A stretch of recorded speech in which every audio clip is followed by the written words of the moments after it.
2 holidays, the big brother. I had a great holiday. My parents finally let me stay with my best friend Sandra and her family for 3 weeks.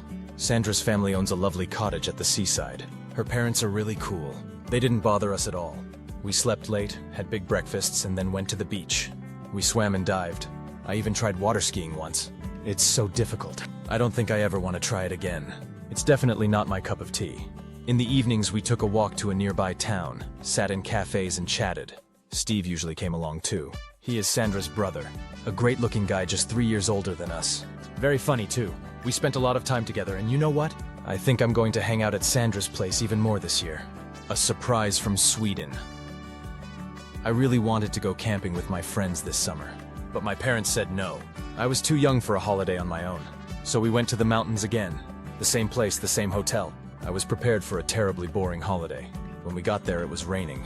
It rained for 3 days, and we were stuck in the hotel watching Thai and playing cards. Then I saw her. Bayou eyes, long blonde hair, so pretty I couldn't take my eyes off her. For days I followed her from a distance. My eyes were glowing so much that my mom thought I had a temperature. One morning at breakfast, she came over to my table and asked me something.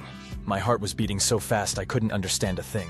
When she repeated her question, I realized she wanted to play tennis with me. Her name was Anita, and she was from Sweden. We became friends. The only problem was that my English was so bad she had a hard time understanding me. Anyway, I've got her address and we'll keep in touch. And English is on the top of my list this year.